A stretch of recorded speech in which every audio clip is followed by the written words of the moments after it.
والحزن إذا شئت سهلا. أصبحنا وأصبح الملك لله والحمد لله ولا إله إلا الله والله أكبر. أصبحنا على فطرة الإسلام وكلمة الإخلاص ودين نبينا محمد صلى الله عليه وسلم وملة أبينا إبراهيم حنيفا مسلما وما كان من المشركين. اللهم اغفر للمؤمنين والمؤمنات والمسلمين والمسلمات الأحياء منهم والأموات. اللهم أنت ربنا لا إله إلا أنت خلقتنا ونحن عبيدك ونحن على عهدك ووعدك ما استطعنا نعوذ بك من شر ما صنعنا نبوء لك بنعمتك علينا ونبوء لك بذنبنا فاغفر لنا فإنه لا يغفر الذنوب إلا أنت. اللهم اغفر للمؤمنين والمؤمنات والمسلمين والمسلمات الأحياء منهم والأموات. اللهم اغفر لآبائنا وأمهاتنا ونسائنا وأولادنا وشبابنا وشاباتنا وكل من له حق علينا برحمتك يا أرحم الراحمين. Ibadallah, inshallah, we will continue with our tafsir class this morning, and we just started with Surah An-Nisa last week. And just to connect with what we reviewed over the last week, Allah subhanahu wa ta'ala started this surah by mentioning the taqwa. And if you look at the first ayah, Allah mentioned taqwa multiple times. يا أيها الناس اتقوا ربكم واتقوا الله الذي تساءلون به إن الله كان عليكم رقيبا. So the word taqwa, we mentioned why Allah mentioned this word, or why He ordered us to have the taqwa in the beginning of the surah. And we said the reason why Allah mentioned taqwa and He ordered us to have the taqwa, because why did Allah start the surah by mentioning the taqwa? Because there will be a lot of rulings, barakallah fiqh. And we have to understand this, ibadallah. Taqwa, we said, that is to build a wall between you and the haram or the hellfire, to try to protect yourself from the hellfire. And to protect yourself from the hellfire, you need, wa alaikum assalam wa rahmatullahi wa barakatuh, you need a taqwa.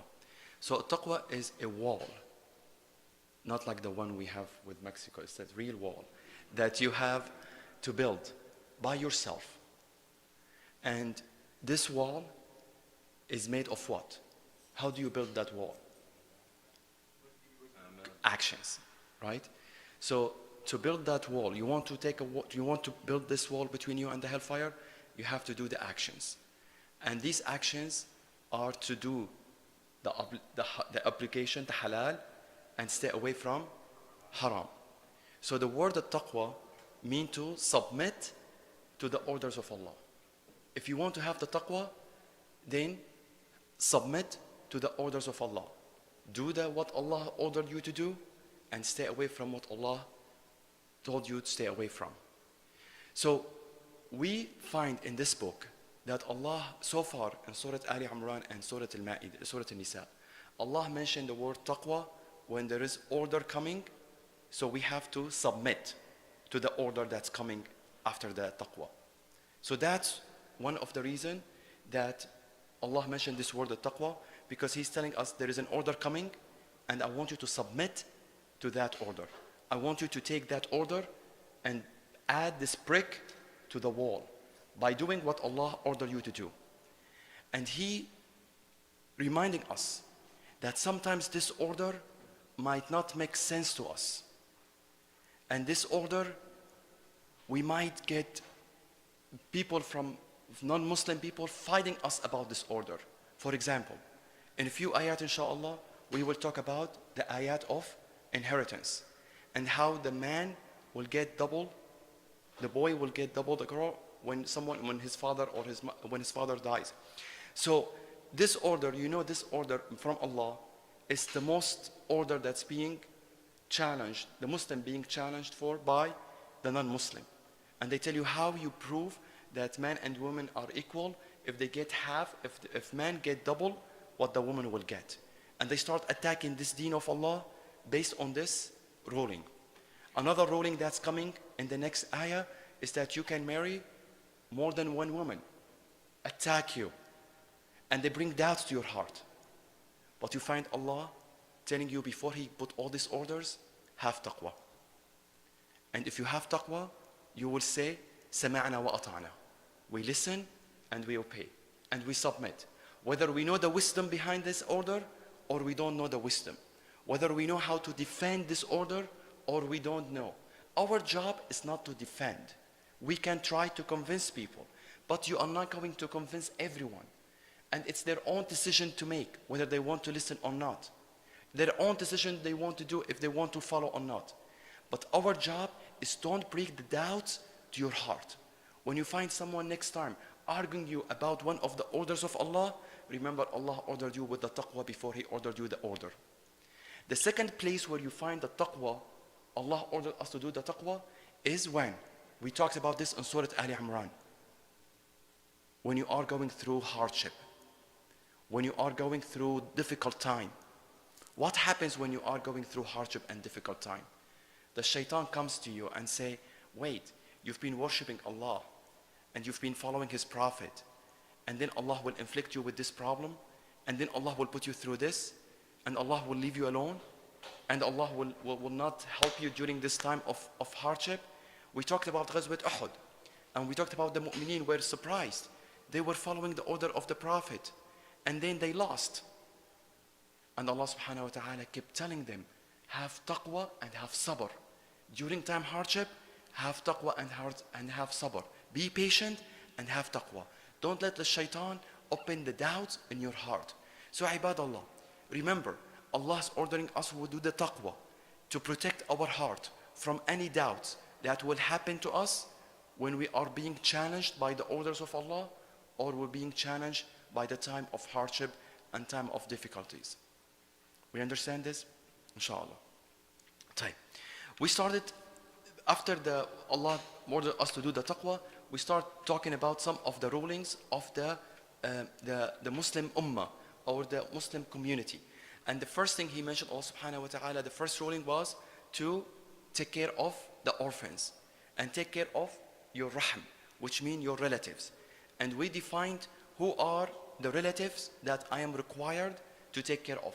And we said that your relatives are different levels. We know that connecting with your relatives and maintaining your relationship with your relatives is one of the most important ibadat in the sight of Allah subhanahu wa ta'ala. And if you cut your ties with your relatives, then it's one of the kaba'ir. Barakallah fik. طيب, who are those relatives I have to take care of?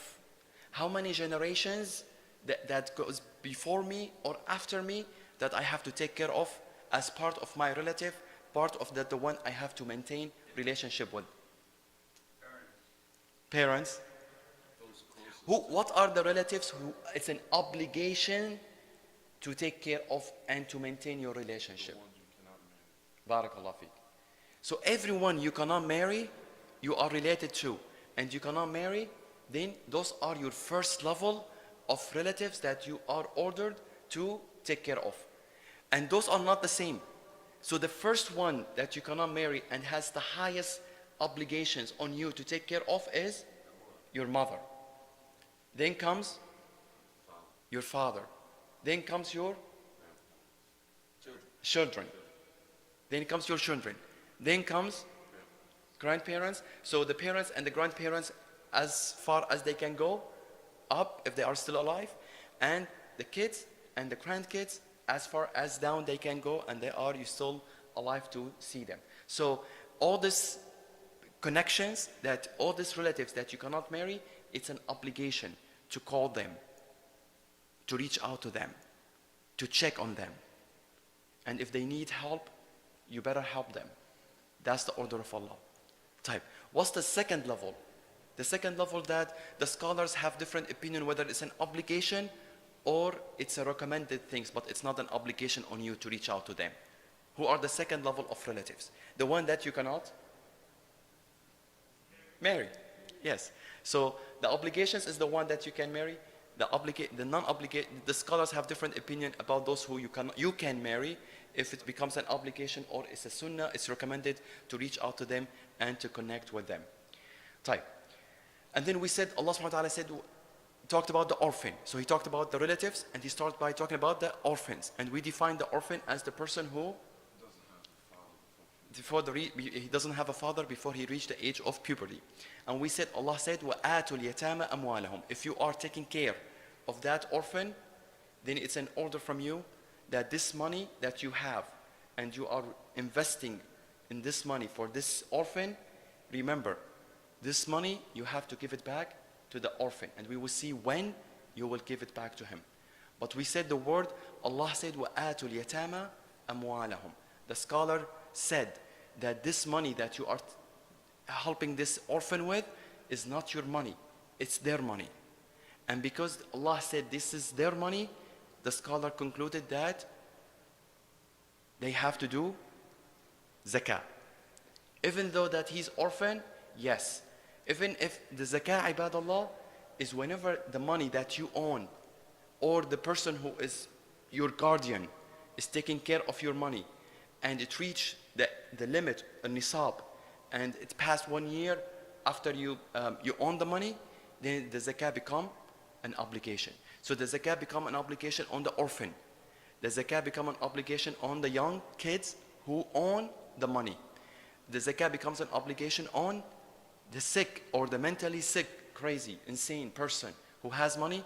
All of this, the person who is a guardian, who's taking care of that person and his money, he has to take the zakah out of the money that he owns. طيب. And we said, Allah subhanahu wa ta'ala said, وَلَا تَتَبَدَّلُ الْخَبِيثَ وَالطَّيِّبَ. Is it permissible? You have an orphan and you're taking care of him. And mashallah, this orphan has $1 million in his bank account. And you don't have maybe $10 in your bank account. Is it permissible, maybe $100? Is it permissible that you mix your money with his money? What do you think?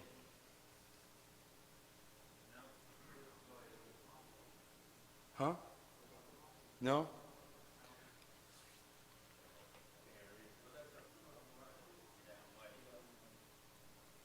Okay.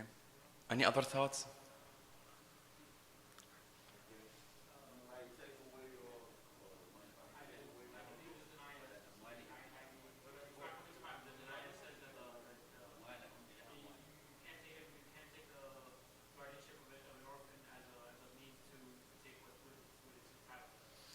That's correct, brother. But what I'm saying is, let's say this orphan has $10,000 and you have $10,000. And we will see inshallah that you are required to invest with his money so his money will continue to grow. Otherwise, he's going to be losing the money. By the time he reaches the age of puberty, this $10,000 will be worth of $100. So you do not do any benefit for this orphan. So we are required, when you are taking care of an orphan, you are required to invest and do business with his money so his money will continue to grow. So when he gets ready to get the money back, he will find more money for him. But the question I have is, yes, but the question I have is, so you are required to invest in his $10,000 so they will continue to grow over time, right? And when he reaches the age of certain age we will talk about, you will give it back to him. But you want to do a project that needs $20,000 and he has only 10,000 and you have 10,000. Can you add your money to his money and put it in the project of $20,000 so you can grow both monies, both portion of the money? Of course, it has to be halal project. There's zakat, mashallah. Yes, yes.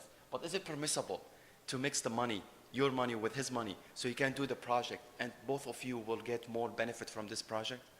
Yes. And what's the proof from the Quran when Allah subhanahu wa ta'ala said, وَإِن تُخَالِطُوهُمْ يَسْأَلُونَكَ عَنِ الْيَتَامَى وَإِن تُخَالِطُوهُمْ فَإِخْوَانُكُمْ. So when you want to mix your money with his money, then there is nothing wrong, but you better know your portion and his portion. The point of the mixing is not that you will take his money or take advantage of his money and he will not get anything back from this. The point of the mixing is that you will benefit yourself and benefit him. That's why Allah subhanahu wa ta'ala said, وَلَا تَتَبَدَّلُ الْخَبِيثَ بِالطَّيِّبِ. Don't mix your money with his money so you will benefit and he will lose. That's when it's haram. And then he said, وَلَا تَأْكُلُوا أَمْوَالَهُمْ إِلَى أَمْوَالِكُمْ. Don't take his money and put it to your money for purpose of taking the money from him. So it's all based on your intention. If your intention is to take that money and keep it to yourself, then it becomes haram. If your intention to invest your money and his money for the benefit of both of you, then there is nothing harm with that, بإذن الله. إنه كان حوبا كبيرا. So he said it's major sin to take the money of the orphan, take the money from him and don't give it back to him, or to add it to your own portion of the money. And then Allah subhanahu wa ta'ala said, وَإِنْ خِفْتُمْ أَلَّا تُقْسِطُوا فِي الْيَتَامَى. Allah said, you have this orphan, and this orphan has a lot of money. And let's say this orphan is a young girl. And you think about, maybe I don't have much of money here, so maybe if I can marry this orphan, the young girl, then I will get more of her money, and then that will help me. So Allah subhanahu wa ta'ala is telling us that if you have fear in your heart, that if you want to marry this young orphan, and the purpose of that, you might oppress that orphan, or mistreat her, or take her money, then what should you do? Should you marry her? No. So Allah is saying that if you are afraid, or if you have fear in your heart to do something wrong, then you should do what? You should stay away from it. Ibadallah, this ayah is a very important ayah. And we have to understand it. That if you are going to do something, and there is a chance, not 100%, there is a chance that this action will lead you to haram, then stay away from it. Stay away from it. If you're going to this gathering that has mixing between men and women, and has a lot of temptations, and you want to go to the gathering just for having fun, and yes, it's maybe you might get involved in something wrong, but you will say, you know what, I can take care of myself, I can take care of my heart. But there is a chance that you might not be able to. Then you cannot go to that gathering. If you want to invest your money in a project, and there is a chance that this project might carry haram, might carry riba, or might carry anything that's haram in this money, then stay away from it.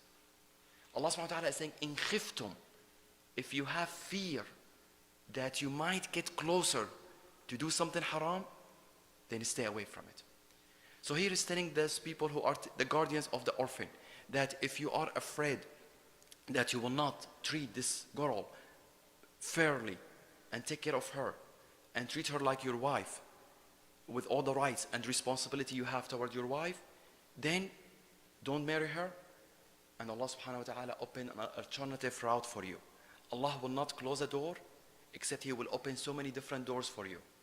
So He said, if you're afraid that you are gonna do haram by marrying this girl, then you have the option of marrying someone else. And He said that you can marry how many? 9. We'll talk about this in a second. Huh?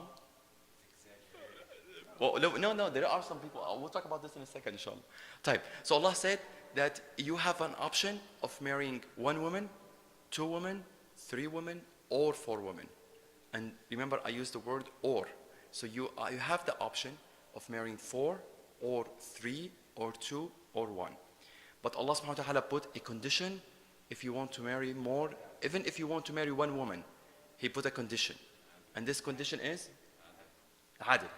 To be fair with the woman. And look what Allah said. فَإِنْ خِفْتُمْ أَلَّا تَعْدِلُوا فَوَاحِدَةً أَوْ مَا مَلَكَتْ أَيْمَانُكُمْ. Even if you have fear, again, if you have fear that you are not going to be fair to your woman, then don't marry more than 1. Fear. I'm not saying that you know that you are not gonna be fair. If you have the fear of doing haram, stay away from it. Allah said this fear twice in this ayah. Fear of oppressing the orphan, stay away from it. Fear of being not fair with your wife, stay away from it. And Allah will not close a door except will open so many different doors. And if the shaitan comes to you and tells you that this is so difficult and I cannot do what Allah ordered me to do, tell the shaitan that he's lying. Because whenever Allah closes a door, He will let thousands of other options that's halal for you. Remember that. So here Allah is saying it's permissible to marry the woman, as I said, as long as you are fair with them. What else we learn from this ayah? So we learned if you have fear that you're going to do something wrong, stay away from it. That's one thing. The second thing we learned is when Allah closes the door, open so many different doors for you. What's the third thing we learn here?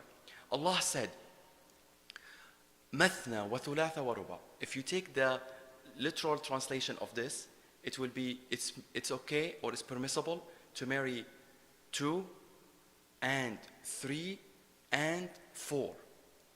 So the brother here said that if we look at the translation, at the literal translation of the ayah, Allah is telling us that you can marry 2 and 3 and 4. So how many you can marry? 9. And they tell you, wait, the Prophet ﷺ married 9. So it's the same. We have the same right. It's perfectly permissible to marry 9. And there are people saying that. Rafida. And so, we'll talk about the right answer in a second. Type. Yeah, Rafida, they say you can marry 9. Yeah. Yes. We'll talk about this in a second, inshallah. Type. So we said 2 plus 3 plus 4 will be 9. So they said it's permissible to marry 9. Now some other group of Muslims, they said, Allah said mathna, which means 2 of the 2. So that would be 4. And 2 of the 3 and 3 will be 6. And the 2 and 4 and 4, that will be 8. It will be 9. So you have married 19. So what do we learn from this? What's the point I'm trying to say? Ibadallah. This book, we cannot read it by ourselves and see what do we understand from it and make this conclusion as a ruling from Allah subhanahu wa ta'ala.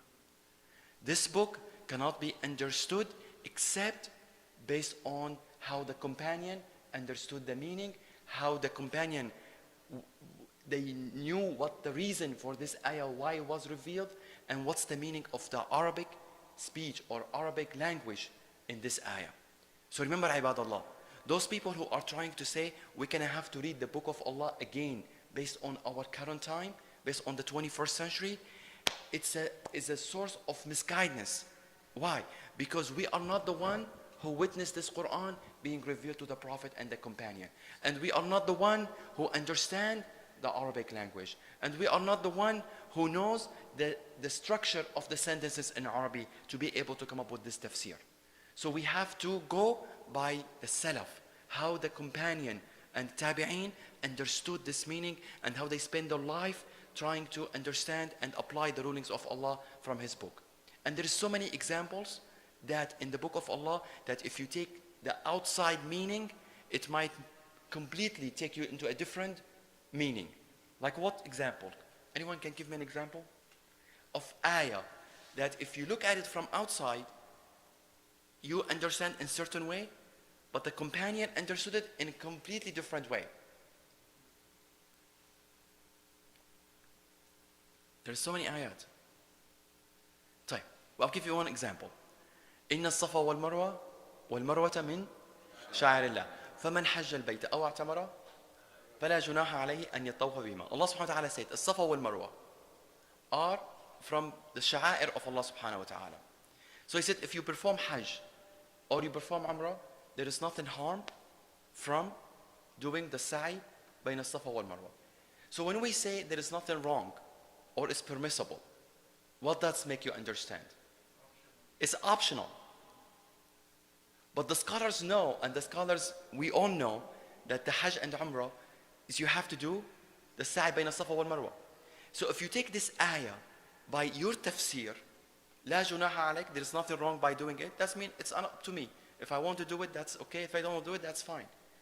But we know that the ruling of the hukum of the Allah subhanahu wa ta'ala when it comes to sa'i بين الصفا والمروة, it's a must. Right? Another ayah. Allah subhanahu wa ta'ala says, يا أيها الذين آمنوا عليكم أنفسكم لا يضركم من ضل إذا اهتديتم. Allah subhanahu wa ta'ala is telling us that you are responsible for yourself. And if other people got misguided and they went into haram, then there is nothing on you. Nothing will hurt you. So what do you understand from this ayah? You understand that if you see something munkar, you are responsible for yourself. You should not care about people doing the haram. There is nothing in Islam called forbidding evil and enjoining good, right? Just based on this ayah. And even the people at the time of the Abu Bakr radiallahu anh, they understood this ayah that everyone is responsible for yourself. So if you go and advise your brother to do something halal or stay away from the haram, he will tell you, it's not your business. But Abu Bakr, when he thought that the time of Abu Bakr, people were understanding this ayah wrong, he told them, you are misunderstanding this ayah. I heard the Prophet ﷺ saying that if you don't forbid evil and you don't denounce yourself from evil and you don't enjoy good, then Allah is coming to punish you just the same way He's coming to punish those people who are committing the haram.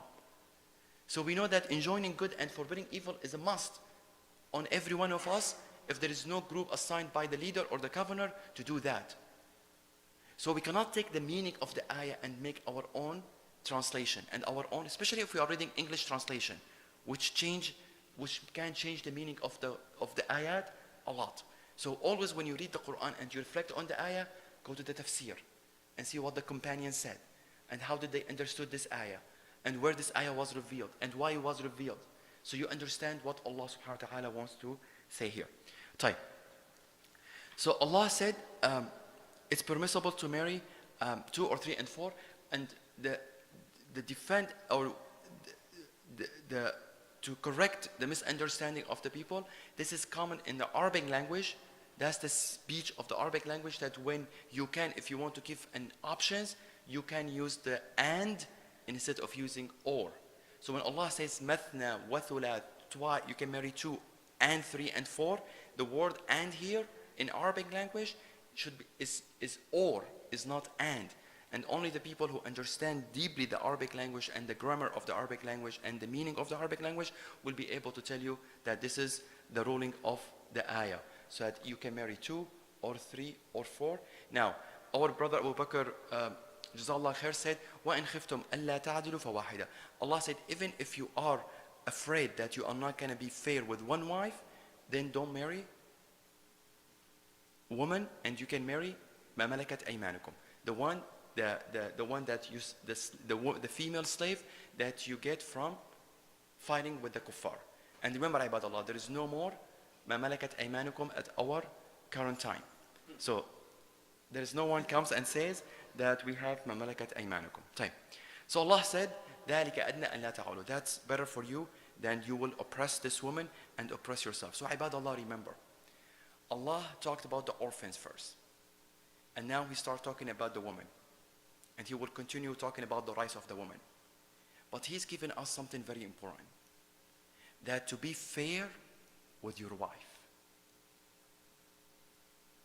Allah subhanahu wa ta'ala is saying, ذَلِكَ أَدْنَى أَلَّا تَعُولُوا. Remember taqwa, when He ordered you the taqwa.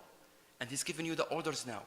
When you marry or when you have a wife, remember Allah put the condition of being fair to your wife and not to oppress your wife and to treat her nicely and treat her with sympathy and take care of her and take care of your family is a required action of you before you say, I want to get married. Ibadallah, Allah described the marriage as what? Barakallah feek. A very strict commitment. It's not easy, ibadallah. It's a commitment. Very tough. Allah made it as mithaq ghalidh. Time. So remember, be sure you are fair to your wife. Be sure you are patient with your wife. Be sure that you are taking care of your wife. Ibadallah, remember, put this in your head.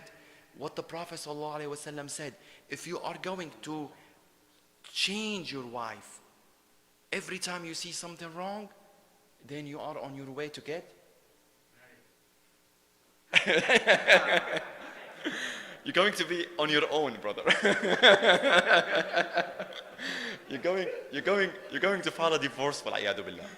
Remember when we talked about last time what the Prophet ﷺ said, that the woman is created from the rib, and if you are trying to fix that rib and you're trying to make it straight, every time you see bad behavior from her, then you are going to break that rib. So ibadallah, don't assume that you are going to fix what you don't like in your wife. You have to know what's haram, and that's what you have to change. But things that's not haram, you just don't like what? You just gotta act blind, bro. Patient Patient and taqwa, remember. During the time of hardship, patient and taqwa. We just said that, right? So if your wife argue with you, if your wife wants more from you, if your wife is asking for more what you can manage, huh? I think so. That's why I'm going. If your wife is demanding, and you remember what Allah said. He said, فَإِن كَرِهْتُمُوهُنْ. If you reach the level that you hate your wife, what worse than that? Ibad Allah. Allah is not telling us that you just don't like her and don't love her. He said, if you reach a level that you hate your wife and you feel like, I hate this woman and I cannot stand her and I cannot stand the ground that she is walking on and I'm done. Remember what Allah said. فَإِن كَرِهْتُمُوهُنْ فَعَسَى. Maybe you are hating something. فَعَسَى أَن تَكْرَهُ شَيْئًا وَيَجْعَلُ اللَّهُ فِيهِ خَيْرًا كَثِيرًا. And Allah will put so much blessing and so much great things in this relationship. So don't let your feeling control your behavior, ibadallah. Let the words of Allah control your behavior. And that's not easy. But this book of Allah, if we read and reflect and put in our heart, you find that your behavior will change. And instead of being controlled by your feelings, you'll be controlled by the meaning of, by the words of Allah subhanahu wa ta'ala. When He says, don't be sad, وَلَا تَهِنُوا وَلَا تَحْزَنُوا, then you slowly realize that maybe I should not be sad for what I'm witnessing or what I'm going through. When Allah subhanahu wa ta'ala said that when you hate your wife, maybe this relationship, Allah put so much blessing, then you say, you know what, maybe I should not hurt her. Maybe there is something good in this relationship that I don't know yet about this. When you get angry, and the Prophet ﷺ tells you, don't get angry, you change. This book will change your heart from being controlled by your feelings to be controlled by the guidance of Allah. And that's, wallah, ibadallah, is a major blessing from Allah. And there is nothing that control your feelings and your behavior except when you realize this is a book from Allah and this is the book that we are ordered to follow. Type. So remember to be fair and be patient with your wife. Type.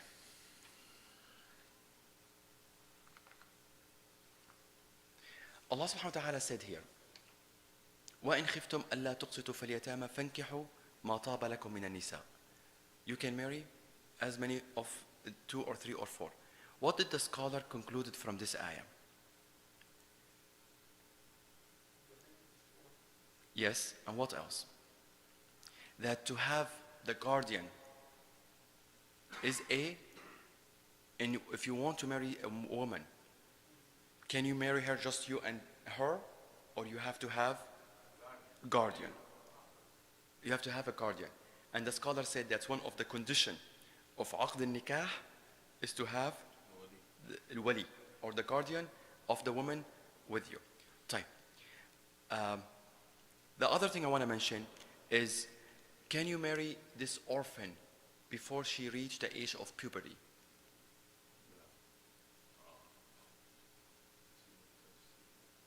See the tafsir. You're cheating, brother. You can? Huh? But you are the guardian. Or even if you're not the guardian, can you? Can we take the example? Maybe not. Okay, so you have an orphan, right?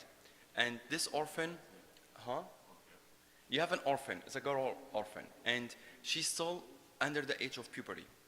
And someone came to marry her, or you want to marry her.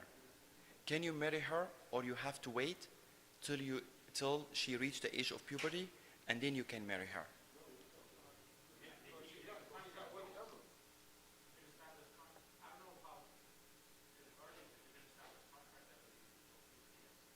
So, ibadallah, what you're saying is correct for the non-orphan. Who said non-orphan? Yes.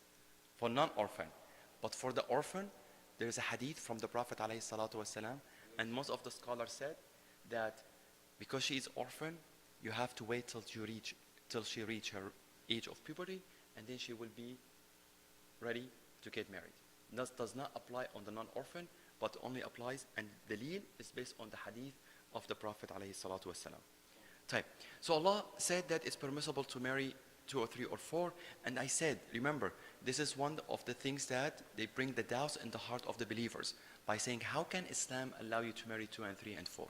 And the answer is, regardless of what you try to defend this, and you say that this is better for the woman, it's better for the man, it's better for the society, when there is need and there's conditions that you have to meet to be able, regardless of how much you defend this, those people who are bringing this doubt, they don't want to listen. They are not bringing it because they want to change or they want to have more faith or more belief or more yaqeen. They are bringing it because they want to bring doubts to your heart. So when you feel like this argument is not going anywhere, remember what Allah said. Ya ayyuhan nasu taqu rabbakum. Have taqwa, build that wall, add this brick, and submit to the orders of Allah. Sometimes we know the wisdom before this, and sometimes we don't know what's the wisdom for this, and sometimes we don't know the wisdom for the ruling of Allah subhanahu wa ta'ala. And then Allah subhanahu wa ta'ala said, وَآتُوا النِّسَاءَ صَدُقَاتِهِنَّ نِحْلًا. What's the, Allah subhanahu wa ta'ala give the woman a sadaqah. What does sadaqah mean here? Mahr. Huh? Yes, yes, mahr. When you want to marry, then you have to give the woman al-mahr. Type. Is the mahr an obligation, or is it part of the required actions to be able to marry, or not? That's correct. So the woman, that's her right. That's her right to get the mahr. Type. If you marry someone and you don't mention the mahr in the nikah, in the contract, in the aqd, is this marriage valid or not?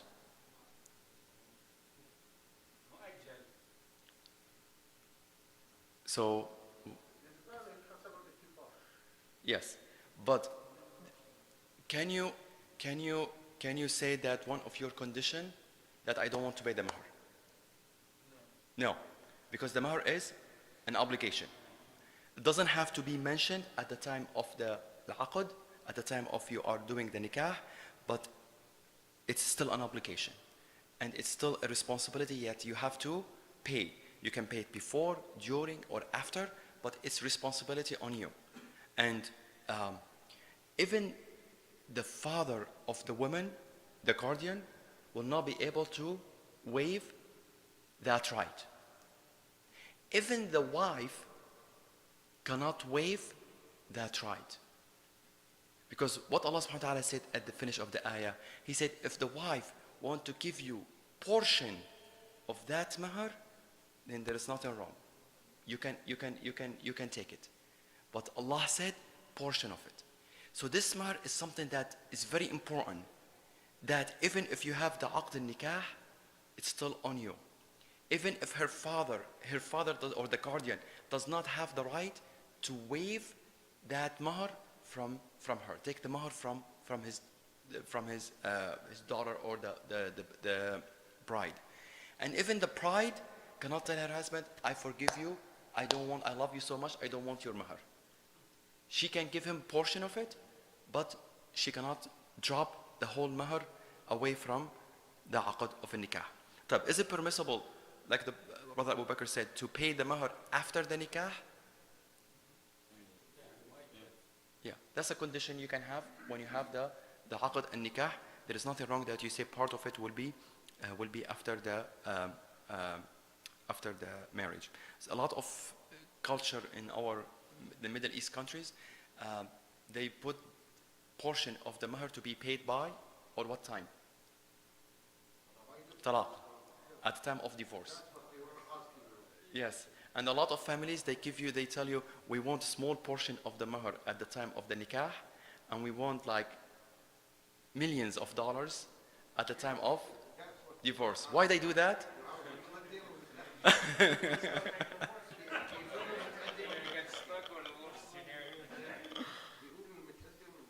No, but this is one piece, yes.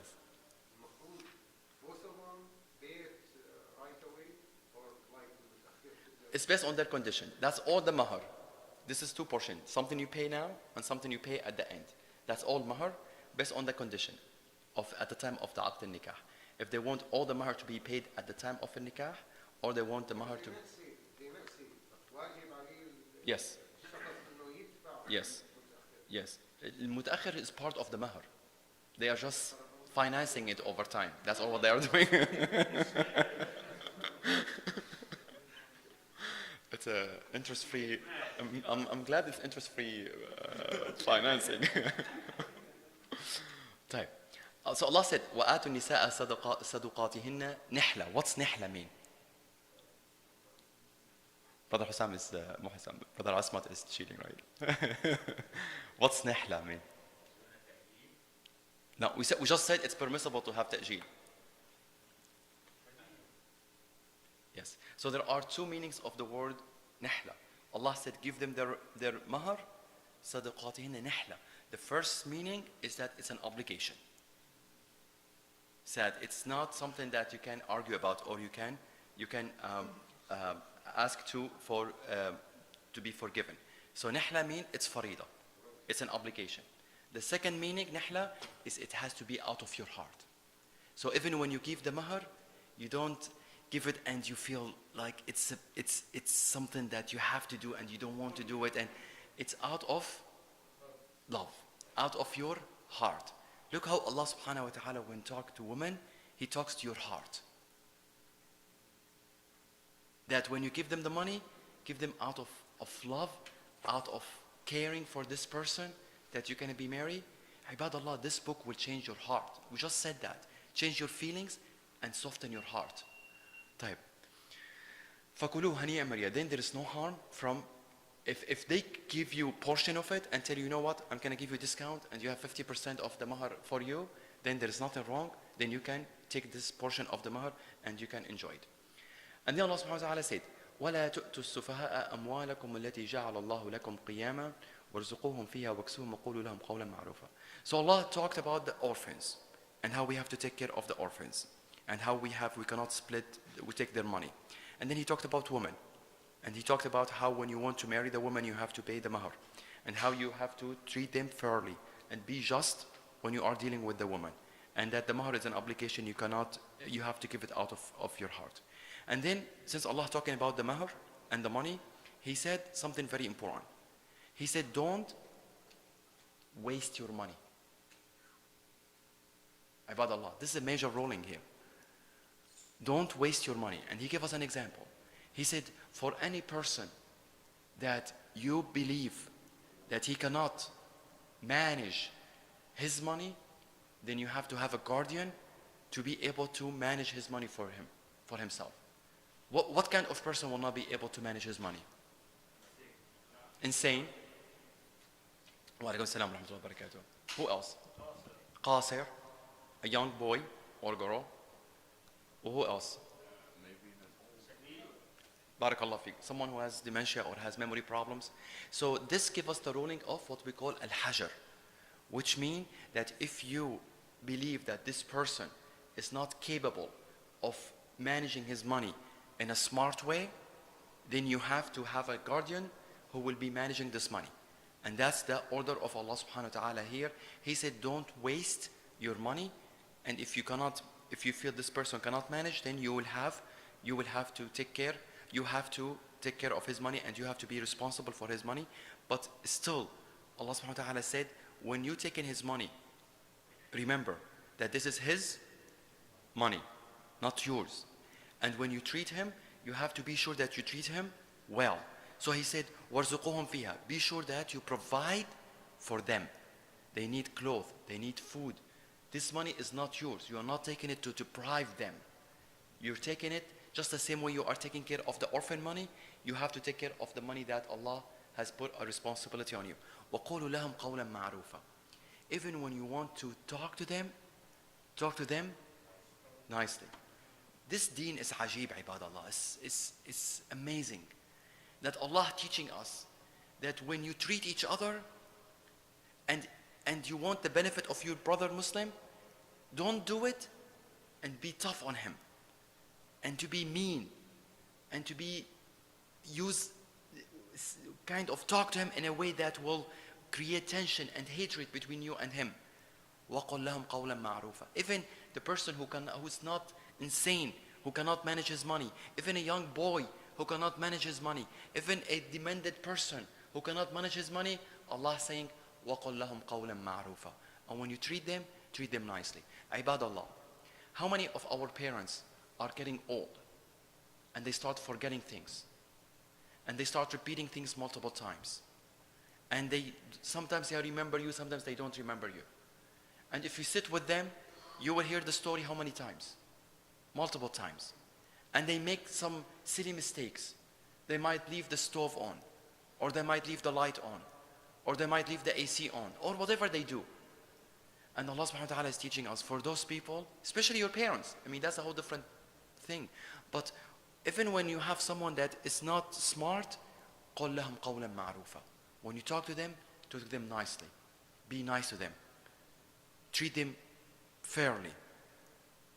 It's amazing, this deen, ibadallah. So remember, Allah is telling us that don't waste your money. Ibadallah, how much of our money we spend just for waste? Huh? And Allah mentioned this in another ayah. He said, إِنَّ اللَّهَ لَا يُحِبُّ مُسْرِفِينَ. Those who spend their money with no reason, for no wisdom, just to show off, then remember Allah is saying He doesn't like that kind of person. It's a major threatening. And then Allah goes back to the yatama. And He said now they reach a certain age where they can, since we're talking about being able to manage their money, what's the age where you can give them their money back? Allah gave us two conditions for that orphan to get his money back. What are these two conditions? Puberty, and what's the second one? Rushd.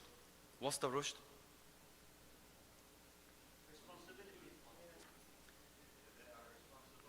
That they can manage their money. So ibadallah, Allah said when you're orphan, inshallah we'll finish in a few minutes.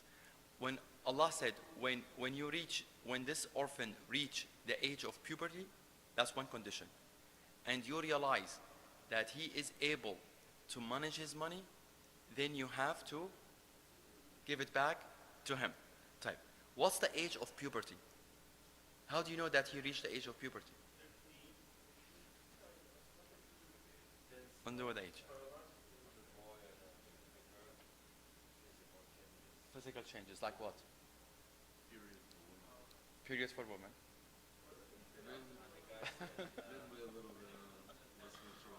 Huh?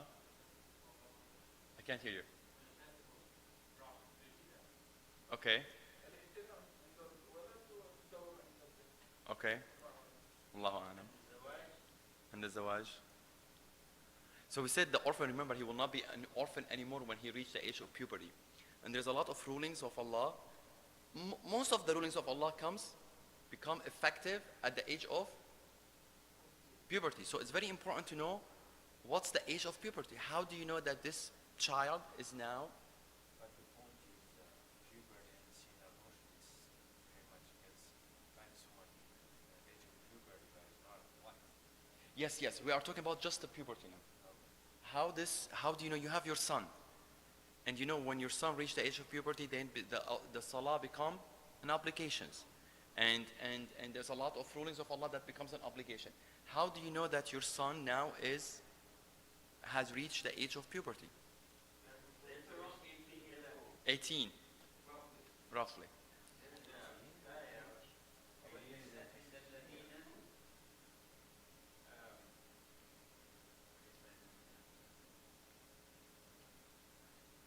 وليستأذن أولو الحلم منكم. نعم. Age 13. Yes. Wet dreams. Okay. So we heard so many different things. We heard based on age. 13. We heard 13. I think the lowest, and 19. You said, brother, is the highest. When they can what? Work? Brother, this is, some people won't do that till they are 60s.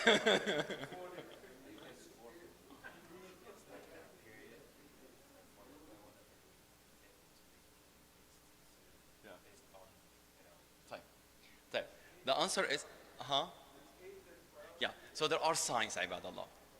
And the first time any of these signs, or the earliest time any of these signs happen, that's the age of puberty. So what are these signs? Barakallah feek. The first sign is for the woman to have her period, and for the man to have, I like the terminology, wet dreams. You know what that's mean, right? So it's too early. So that's one of the sign. If this is the earliest sign, we go with it. But maybe this woman now is 20 and she hasn't seen her period yet. And this man is 25 and he hasn't got his wet dream. He's still under puberty, or he reached the age of puberty. The second sign is based on the age cutoff. What's the age cutoff? Most of the scholars says it's the age of 15. Some of them went 18 or 19, but most of them agree it's 15. And that's based on the hadith of the Prophet ﷺ, when one of the companions came and he was 14 and he told him, Ya Rasulullah, I want to fight with you in one of the ghazawat. He said, go back, you're still too young. He came back when he was 15 after a year, and he told him, I want to fight with you. He said, come with me. So the scholar said that the cutoff, the age of puberty is 15. And the third sign is what? No. The third sign is the other features of the age of puberty, especially when you have the growth of hair in a specific area. I'm not going into the details. The growing of the hair in a specific area can be also a sign of puberty. So ibadallah, there are 3 signs of puberty. The earliest sign that happened, you don't have to wait for the period or the wet dream if you are already 15. If you are 15, you have reached the age of puberty. If you start before that age of 15 and you start having growth in your hair in the private area, then you have reached the age of puberty. So those are the 3 signs that the scholar said. So now we know what the age of puberty, and that's applied for the orphan and the non-orphan, for everyone. And now the second condition is to realize that this orphan is able to manage his money. How do you know that this person is able to manage his money? And that goes back to the word وَابْتَلُوا الْيَتَامَى. So what's وَابْتَلُوا الْيَتَامَى mean? وَابْتَلُوا الْيَتَامَى mean test them. Barakallah fi. So what that means is you give them $5, $10, and see what they would do with this. Are they going to save it in their bank account, or are they going to go buy ice creams and chips? If they save it in their account, or they buy something nice, something smart, then they have reached the age of puberty. They have reached the age of, they are able to manage their money. So we have one condition is puberty. The second condition is that they are able to manage their money by testing them. And that's when Allah said, وَابْتَلُوا الْيَتَامَى فَإِنْ آنَسْتُم مِّنْهُمْ رُشْدًا. If you feel like they have reached the age where they can manage their money, then you have to give them their money. And then Allah subhanahu wa ta'ala, very quick, we finish this ayah. Just bear with me, ibadallah, just 1 minute. Allah subhanahu wa ta'ala said, give us another ruling. He said that if you are mixing this money with the orphan, okay, and can you take portion of that money for your own self or not? Yes, you can. Everyone understand the question? You have, if you're taking care of this orphan, and this guy has, back to the $10,000, he has $10,000, and you have $10,000, and you put this money in the project, okay? Now, for some reason, you are losing the money, you're losing your money, and you need some help. Can you take some of his money to help yourself? Huh? So what Allah said in the finish of the ayah, He said, وَمَنْ كَانَ فَقِيرًا وَمَنْ كَانَ غَنِيًّا فَلْيَسْتَعْفِفْ. If you don't need to take any of his money because you have your own money, then you cannot take his money. But if you need the money for some reason, for something necessary, وَمَنْ كَانَ فَقِيرًا, if you are poor or miskin, and he has the money, and you are taking care of that orphan, then it's permissible for you to take what's bil ma'ruf, what's enough, necessary, what's enough for you, so you can have what you need. And then he said, وَمَنْ كَانَ فَقِيرًا فَإِذَا دَفَعْتُمْ إِلَيْهِمْ أَمْوَالَهُمْ فَأَشْهِدُوا عَلَيْهِمْ. And if you give them their money, then have witnesses that you give them their money back. وَكَفَى بِاللَّهِ حَسِيبًا. And indeed, Allah is watching and is holding everyone accountable. So the last question, having witnesses when you give the orphan the money is an obligation or is recommended? Why? That's a very good point. Is every order, when the verb in the Quran comes as an order, does that always mean that the order is an obligation, or it still could be sunnah or recommended?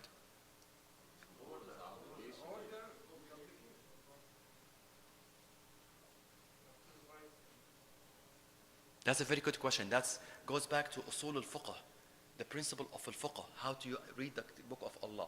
When Allah order us in this book using the verb, the order form of the verb, do this, does that mean that this is an obligation, or it could be obligation and could be recommended things to do?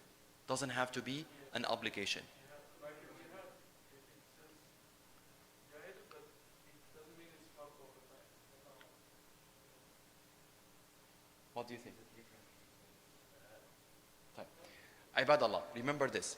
When Allah used the order form of the verb, when He says something in the form of do this, this format could be obligation, but also could be in the form of recommended thing, sunnah.